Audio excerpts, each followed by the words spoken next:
Radhe Radhe. Welcome back to my YouTube channel अपेक्षाज books of wisdom. आज हम पढ़ने वाले हैं विनय पत्रिका, जो सूरदास जी की लिखी हुई है। और इस विनय पत्रिका को पढ़ने से श्री रामचंद्र की जो जो भी आपके इष्ट देव हैं उनकी अत्यंत कृपा प्राप्त होती है। तो आइए आज हम सुनते हैं श्री हरि की चौपाइयाँ, जो कि विनय पत्रिका में सूरदास जी ने लिखी हैं। चरण कमल बंदो हरिराई, जाकी कृपा पंगु गिरि लंगे, अंधे को सबे कुछ दर्शाई। बहिरो सुने गुंग पूनी बोले, रंक चले सिर छत्र धराई। सूर्यदास स्वामी करुणा में, बार बार बंदो ते ही पाई। सर्वेश्वर श्री हरि के चरण कमलों की मैं वंदना करता हूँ, जिनकी कृपा से पंगु दोनों पैरों से लंगड़ा भी पर्वत को पार करने में समर्थ हो जाता है, जिनकी कृपा से अंधे को सब कुछ दिखने लगता है, जिनकी अनुग्रह से बहरा सुनने लगता है और गूंगा फिर से बोलने लगता है, जिनकी कृपा से अत्यंत कंगाल भी सिर पर छत्र धारण करने चलने वाला नरेश हो जाता है। सूरदास जी कहते हैं कि मैं अपने उस करुणामय स्वामी के चरणों की बार बार वंदना करता हूँ। बंदो चरण सरोज तिहारे, सुंदर श्याम कमल दल लोचन, ललित त्रिभंगी प्राण प्यारे। जे पद पदुम सदा शिव के, धन सिंधु सुता उरते नहीं तारे। जे पद पदुम तातर से त्रासत, मन बच क्रम प्रहलाद संहारे। जे पद पदुम परस जल पावन, सुर सरी दरस कटत अगभारे।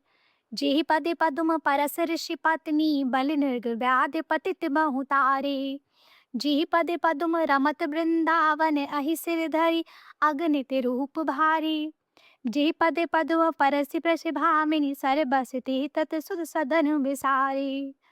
जे पद पदुम रमत पांडव दल, दूत भये सब काज सवारे। सूरदास तेहि पद पंकज, त्रिविध ताप दुख हरने हमारे।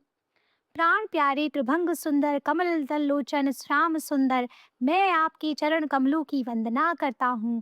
प्रभु, आपके जो चरण कमल भगवान शंकर के सदा परम धन हैं, जिन्हें सिंधु सुता लक्ष्मी जी अपने हृदय से कभी दूर नहीं करती। अपने पिता हिरण्यकश्यपु के क्रोध से कष्ट पाते हुए भी प्रहलाद जी ने जिन पाद पदुओं को मन वचन और कर्म से संभाल रखा, घोर कष्ट में भी जिनके वे भूले नहीं, जिन पाद कमलों के स्पर्श से पवित्र हुआ जल पादों तक ही भगवती गंगा है, जिनका दर्शन करने से ही महान पाप भी नष्ट हो जाते हैं, जिन चरणों को स्पर्श करके ऋषि पत्नी अहिल्या तथा दैत्यराज बलि, राजा नृग, व्याध एवं दूसरे भी बहुत से पतित मुक्त हो गए हैं, जो चरण कमल वृंदावन में विचरण करते हैं, जिन्हें कलिया नाग के सिर पर आपने धरा और जिन चरणों से व्रज में चलकर अगण्य शत्रुओं का संहार किया, जिन चरण कमलों का स्पर्श पाकर व्रज गोपियों ने उन पर अपना सर्वस्व न्यौछावर कर दिया तथा घर पुत्रादिकों को भी विस्मृत हो गई, जिन चरण कमलों से आप पांडव दल में घूमते रहे, उनके दूत बने तथा उनके सब काम बनाए। सूरदास जी कहते हैं कि हे श्याम सुंदर, आपके वही चरण कमल हमारे आदि भौतिक, आदि दैविक एवं आध्यात्मिक तीनों तापों को तथा एवं समस्त दुखों को हरण करने वाले हैं। अभिगत गति कुछ कहते ना आवे, ज्यों गूंगे मीठे फल को रस अतरंगत ही भावे। परम स्वाद सभई सुन निरंतर, अमिष तो से उपजावे। मन बानी को अंगम गोचर, सो जाने से जो पावे। रूप रेख गुण जाति जुवती, बिनु लिरालंब किंत धावे।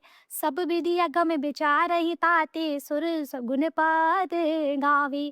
जो जाना ना जाना सके, ऐसा अनुभव स्वरूप ब्रह्मा तत्व की गति उसका स्वरूप कुछ कहते नहीं बनता, वह तो अवर्णनीय है। जैसे गूंगा मनुष्य मीठे फल के रस को हृदय में ही अनुभव करता है, उसका वर्णन नहीं कर पाता, वैसे ही वह आत्म तत्व परम स्वादमय आनंद स्वरूप है, सर्वदा सब में एक रस है तथा अपार दृष्टि तुष्टि रहता है, लेकिन मन तथा वाणी के लिए सदा अगम्य है, इंद्रिया उसे पा नहीं सकती। उसे जो प्राप्त कर चुका है वही जानता है। जहाँ तक वर्ण की बात है, रूप रेखा रहित, निराकार, निर्गुण, जाति रहित, सर्वभेद शून्य, युक्तियों से अप्राप्य उस परम तत्व को कोई सहारा न होने से वाणी कैसे दौड़े, कैसे उनका वर्णन करे। अतः उसे निर्गुण तत्व को सब प्रकार से अगम्य जानकर सूरदास जी कहते हैं कि मैं तो उस परम तत्व को सगुण रूप की लीला का मान करता हूँ। वासुदेव की बड़ी बड़ाई, जगत पिता जगदीश जगत गुरु जज भक्तन की सहज ठिठाई। मृग को चरण राखी उर ऊपर, बोले बचन सकल सुखदाई। शिव बिरंची भारन को धाय, यह गति काहू देव ना पाई। विदुरु बदले उपकार करत हैं, स्वार्थ बिना करत मित्राई। रावण अरि को अनुज विभीषण, ताको मिले भरत की नाई। तो बकी कपट कर मारने आई, सो हरिजू बैकुंठ पठाई। बिनु दीने ही देत सूर प्रभु, ऐसे हैं जदुनाथ गुसाई। भगवान वासुदेव श्री कृष्ण चंद्र का यही तो महान बड़प्पन है कि वे जगत पिता त्रिभुवन के स्वामी एवं त्रिलोकी के परम गुरु होने पर भी अपने भक्तों की दुष्टता को सह लेते हैं। पाद प्रहार करने पर भी महर्षि भृगु के चरणों का चिन्ह प्रभु ने अपने हृदय पर धारण किया और उनसे सबको सुख देने वाले विनम्र वचन ही कहे। भगवान शंकर और ब्रह्मा जी तो महर्षि भृगु को मारने ही दौड़े थे। वह दया में क्षमाशीलता की गति किसी देवता ने भी नहीं पाई है।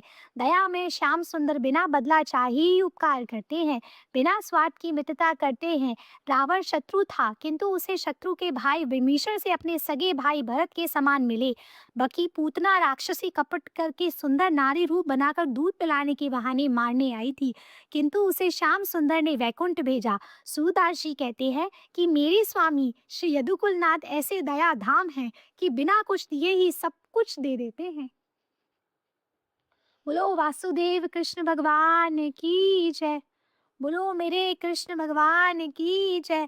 बोलो मेरे विष्णु भगवान की जय। बोलो राधा रानी की जय। बोलो युगल सरकार की जय।